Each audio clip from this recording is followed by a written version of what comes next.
Okay, thank you. Thank you very much, and good afternoon. It's a great honor to be here and to be allowed to speak to you.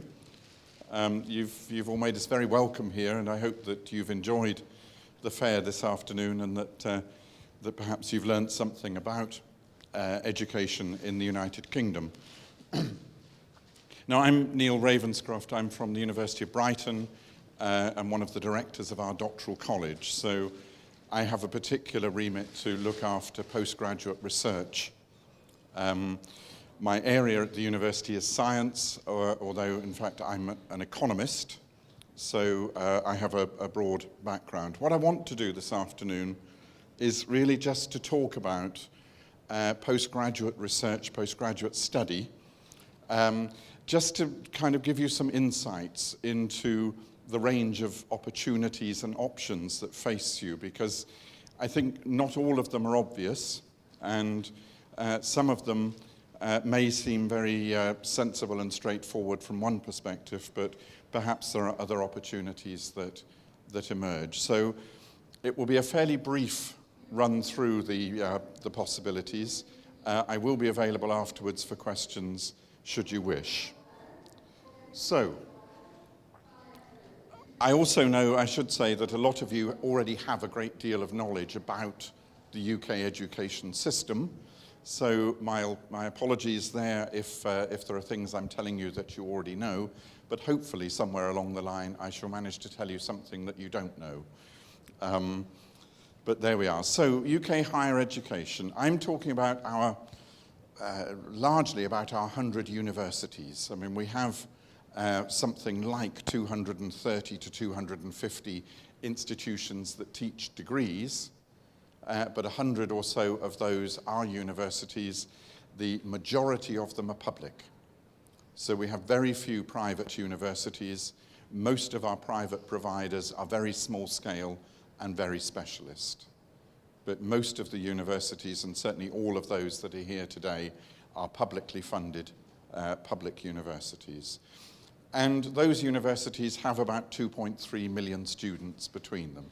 That's about the size of higher education in the UK.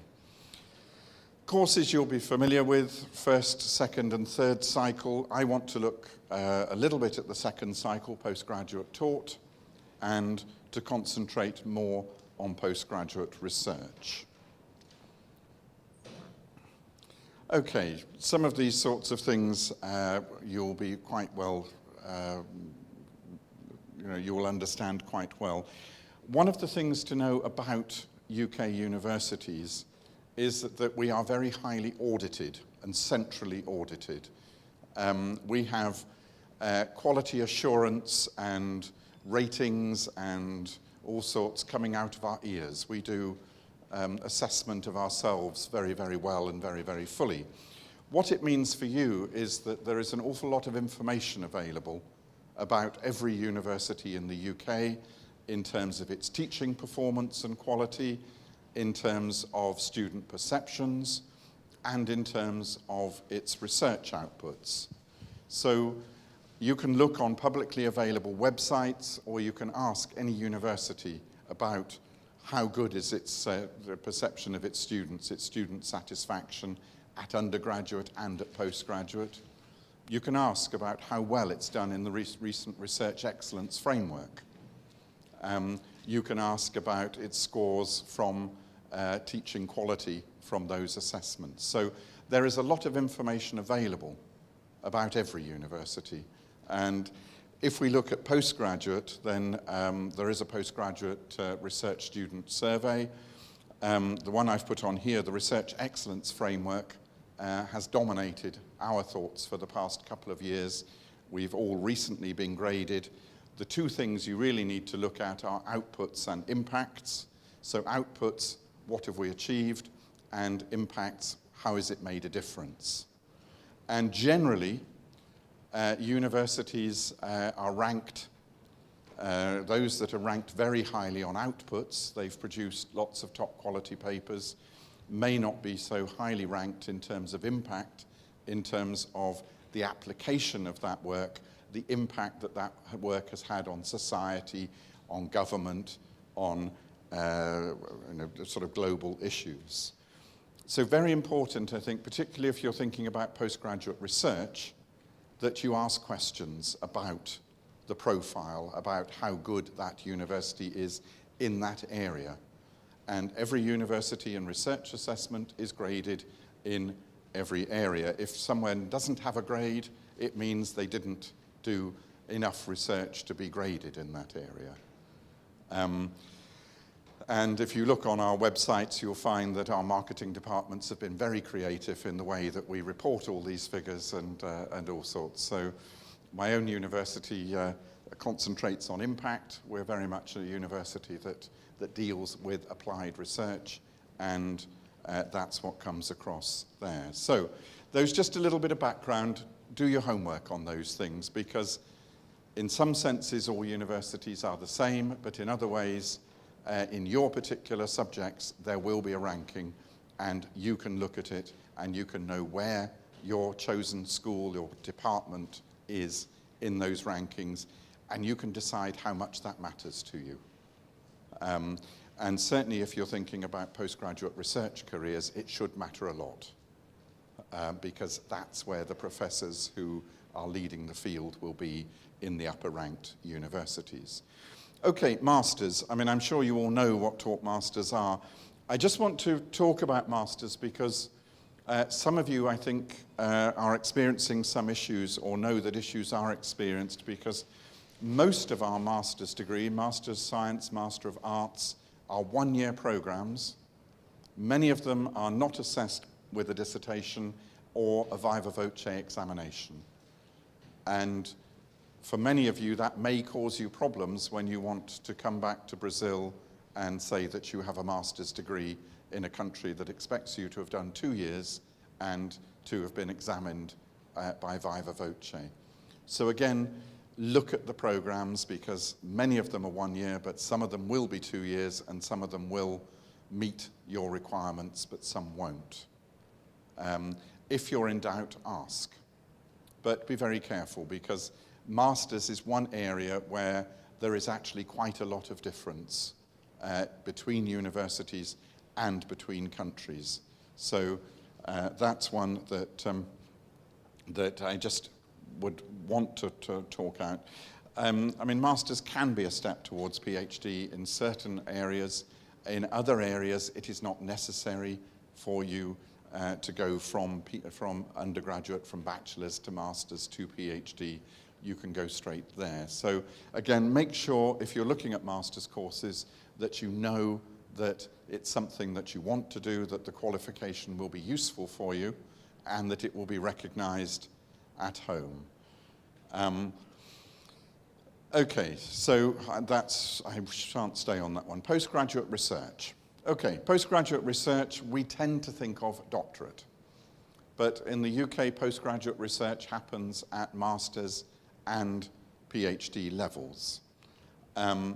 In general, we think of postgraduate research in the UK as critical investigation and evaluation. So it's critical. You are moving beyond the knowledge of your professors. You're being critical about the things that you read. Up until then, you're largely consuming things. You know, you're given good grades if you manage to consume everything and repeat it in ways that your professors want. Maybe towards the end of some of your undergraduate degrees, you may have gone beyond that. But at postgraduate research, you're turning things around and saying, okay, we know what's out there, now let's look at what isn't. Let's be critical about it. Let's examine these things. Demonstrating an understanding of research methods, that you understand the field that you work in. You understand how knowledge is collected. You understand what evidence means in different fields. And evidence, of course, is very, very different depending on the field that you're in. That you actually have a really critical understanding of when you can rely on a finding, how you can use it, and how the rest of the field understands it. Very, very important, and a skill that most of us have to learn for the first time when we do those things. And an ability to relate our findings to the broader field. Communication is really important. So postgraduate research is about working from a field and working out towards the boundaries, working out towards creating something new, something that challenges current wisdom. And certainly the British PhD system, the British postgraduate research system, is very much about that. Okay, quick look there. We have, in most universities in the UK now, you can do a research master's. This is, say, 12 to 15 months full-time. The majority of the program is a dissertation and support research methods training. They are always examined by dissertation and viva voce examination. There will be some talk components around how research is done in particular fields, but the dominant part of a research master's is a research project. Very useful if you want to have a look at an area. You may not want to commit yourself to 3 years of doctoral study, or you may not have the finance for it, but it's very useful for that sort of area. Master of Philosophy, you'll find at some is a slightly longer program, 18 to 24 months, again examined by dissertation and viva voce. So these are just alternatives to the doctorate. And again, they can be a stepping stone. Many students will use them rather than using a Master of Science or a Master of Arts. They'll use a Master of Research as a very good way of finding out whether they want to do doctoral research, but also finding out, or gaining entry to the schools of their choice. Okay, doctorates. The doctorates in the UK are 3 years in length. That is the standard time that should be taken. You can ask universities how long their students take on average, and you'll find that it's more than 3 years. But it's generally less than 4. So part of the UK system is that you should do a piece of work that you can do capably within 3 years. It's not a never-ending project, it's not your life's work, it's a training in how to be an effective researcher. And part of being an effective researcher, of course, is that you can manage yourself, you can manage your project, and you can manage time. British PhDs are internationally accepted, and you will not find anywhere which says, well, you didn't take 5 years, so it can't be a PhD. That's the model that we run. Within those 3 years, you need to investigate a topic to the point where you can produce an independent and original contribution to knowledge. And that's pretty good, isn't it? There's people been striving all their life and not managed it, and you're going to do it in 3 years. And you do. It's a wonderful thing. I think it is actually a life-changing moment when you think, I actually know something that nobody else does. Or I can tell my professors something. They've been telling me stuff for the past 10 years, and now I can stand there and tell them. And actually, in your viva voce examination, when you've got the best people in your field sat there trying to prove you wrong, because that's the way it is, you're defending it, and you can defend it. And that moment when they shake your hand and say, welcome, that actually you've done that. So it's an incredible journey. I mean, you may think from undergraduate that you've been on quite a journey, but the journey you take for PhD, and I think particularly when you do it in 3 years, because it is intense, that transformative thing and that ability to come out from the shadow of your supervisors, of your professors, and to stand shoulder to shoulder with them and say, I can make a contribution, is a really, really important one. And to do that, you really have to demonstrate this understanding of the field. You really have to live that field, because you've got to take people with you. This is not left field stuff, and it's not wacky ideas that no one's had. I mean, you can do that later. They always say, don't do paradigm shift in your PhD. Wait until afterwards. But the point there is that PhDs work from an established field. They work out to the boundaries of that field, and then they go beyond it. And that's what British universities, I'm sure everywhere, I know British universities will do. And in order to do that, you have to understand the field. So, you must consume and produce knowledge like never before. As I say, PhD, 3 years full-time, usually requires a master's degree. Certainly if you are in the social sciences or the humanities, the expectation is that you will have done a master's degree before you start. In the sciences, that's not so much the case. There's a number of reasons for that. One, I think, in science is that the scientific method, the standard way in which we do science, is inculcated, is brought to you in undergraduate, and really in masters you might develop it, but you won't develop it that much. So, but you're ready at that level with the doctorate, perhaps a little bit earlier.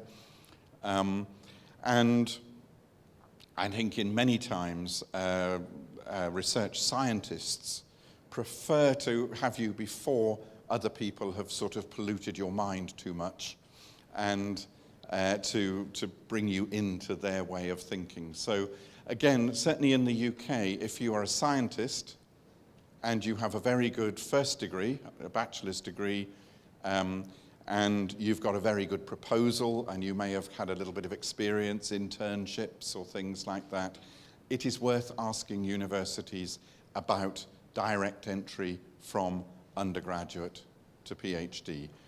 My deputy in our doctoral college, who is a materials scientist, much prefers to have people straight out of undergraduate.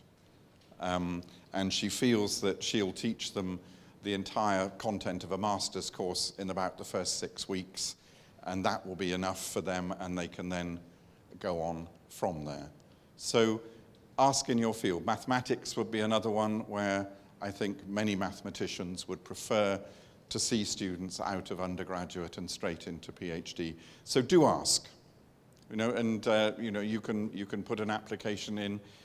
And a university might say to you, well, we think you do need a master's, or you need some other training, or they might say, okay, yes, we think you're right. In the UK, we also have 4-year full-time engineering doctorates. For those of you who are engineers who think that you want to work in industry after you graduate with your PhD, there is a possibility that we make a relationship with a company, and you spend part of your time in the company and part of your time in the university. Probably your engineering doctorate would be a little bit more project-based, but you're working really at the forefront of industry in that area. At Brighton at the moment, the University of Brighton, we have engineering doctorates in the automotive industry, where our students will work actually with the engine designers for, at the moment, Jaguar, Ford and Toyota, and they're working there with those research engineers in the company. They're doing research development in the university, and after 4 years they will emerge with a doctorate, an engineering doctorate. It has the same value as a PhD, but it is very widely recognized in engineering as the basis for careers as engineer scientists. Not this, I put in the professional doctorate, doesn't apply to you because it's a part-time, but you may well see them. Many universities have professional doctorates. These are ones that would generally be done mid-career by professionals who want to reflect on their practice. So it's not available to international students because international students can't study part-time in the UK, but you may come across it there. Okay, university, choosing your university. For most of you, I think looking at postgraduate taught, then location, campus or city, how well known internationally, those are the sorts of things you're going to look at. And a lot of you that I've met today know exactly where the University of Brighton is and which clubs you'll visit first, and all sorts on the sort of the extracurricular student life. When you get to postgraduate research, I think you really should be looking at specialisms in particular fields. You need to be going somewhere where postgraduate research is practiced and is well practiced. You need to be going somewhere that understands what research leadership is. And in the UK, that's not so many universities. So again, make sure you choose, and it will be partial. I mean, there are some universities that would be recognized as research leaders in many areas, but most universities will be research leaders in some areas, their specialist areas. So again, don't just look at a university, but delve into the particular course that you want to do, the school that you want to be in, and look at its research reputation. Recommendation for others. 40% of our doctoral college at Brighton are international students. But when I ask them, why did you choose Brighton? Most of them say word of mouth or personal recommendation. So, and I think that's a very important one. Again, for scientists, there are now websites from Science Without Borders students that are in the UK or the States or wherever it is, and you can access those, you can ask questions about life in those universities. So there's plenty of information available to you to help you make a choice, really down to, and certainly I know from our university, that there are unofficial websites that will tell you all about all the professors and all sorts. So it's an area where you should be able to find out a great deal of information. In the UK, my advice to you is to look for universities that have graduate schools, doctoral colleges. Where you find those, you find specialism. You find specialism in PhDs in doctoral education and doctoral training. About 50 universities in the UK do enough doctoral training to actually make statistical returns. They have enough graduates each year for statistics to be meaningful. To do that, you've probably got to have a research student population of at least 500, maybe a little bit less, but around that. And there are only about 50 universities that have that many students. So again, have a look, ask how many students there are in a particular school. Because you do not want to be the only doctoral student in a particular school. You will not get a great experience. You need to be with others. But equally, if it's a very, very big school, the University of Manchester has 3,000 PhD students, you may well get lost because actually they're kind of dealing with such big numbers that they have expectations that may or may not be suitable for you. So ask about how many students in your area, what sort of accommodation do you get? Do you get student rooms where you can be as a cohort of students?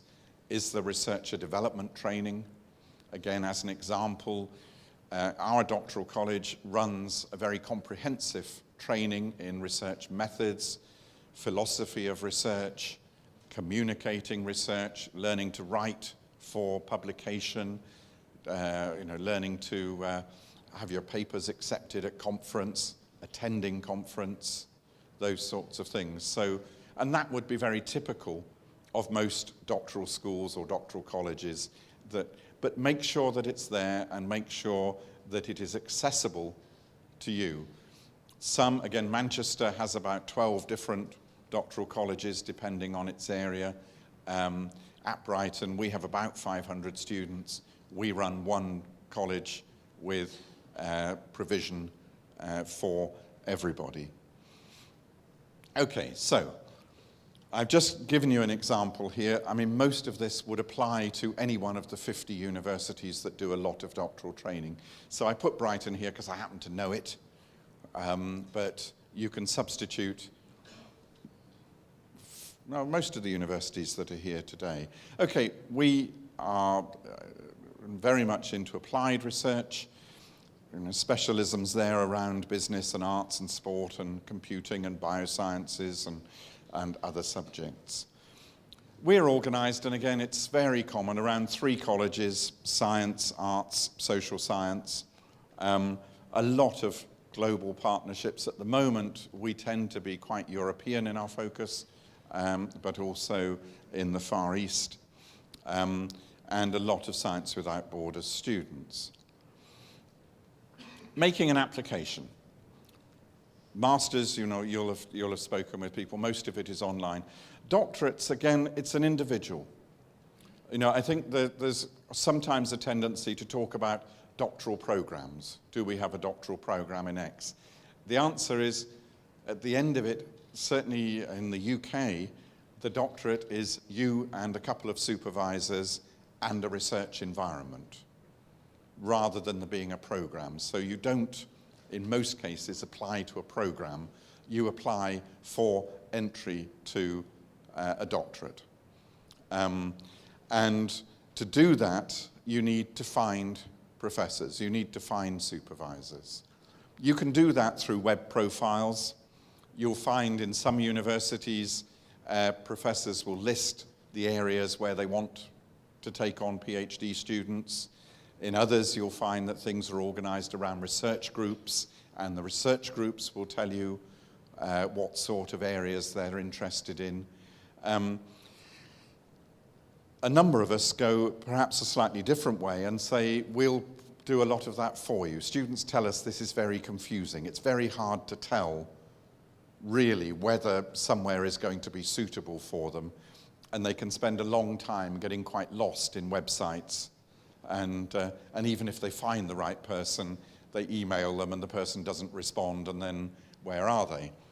So a number of places, and this would be true of most doctoral colleges, is that you can send a short proposal. Certainly for us, you can send us a short proposal and your CV, and we will propose professors for you. So we'll go to the particular school, we'll talk with people about the sorts of research they want to take on, and we'll propose them the student. And if they want to, then we put you in contact with the professor, and you work from there. And at some point, you and the professor says, okay, we like this. Then you make your formal application. Firstly, it saves you the time. You know, it's very frustrating and disappointing if you spend a lot of time making an application. You know, to do one of our applications online for a PhD with your personal statement, your proposal, is a day, you know, probably a day's work, and then to just get a rejection because there isn't a professor that wants it, or some administrator didn't like the sound of something, is really frustrating. So the way that we do it, and a way that several other universities do it, is to say, let's not do that. Not to start with, not for a doctorate. Let's start with the proposal and the CV. Start with you, match you up to somebody, and if it all works and you have email communication or Skype communication, then you can say, yeah, we want this to happen. Then you apply, really knowing that you're going to be accepted. And the application, when I then do the interviews, it's me looking you in the eye and the supervisors in the eye and say, do you really want to do this? You know, are you really committed? You know, and all sorts of things like that. But in that way, it means that when you make the application, you know what you're doing, you make a serious application, and you're then in a very good position to start your program. And again, for most doctoral colleges, you'll find all that information online, and it'll, certainly with ours, there's a little PDF there that will tell you what's needed in a proposal, and it'll tell you who to send it to. I put this up here. That's simply ours. You could substitute lots of others for that. Okay, so I have reached the end of my time. Thank you all for listening. I hope that some of it there has been of interest or use to you. If there are questions, probably in this auditorium, it would be better. I will be at the University of Brighton stand, very happy to answer any questions there, which will probably be easier than trying to yell in this theatre. So thank you very much. Thank you for coming today and for talking to us. And I do hope that we see all of you in the UK, and at least some of you at Brighton. So thank you.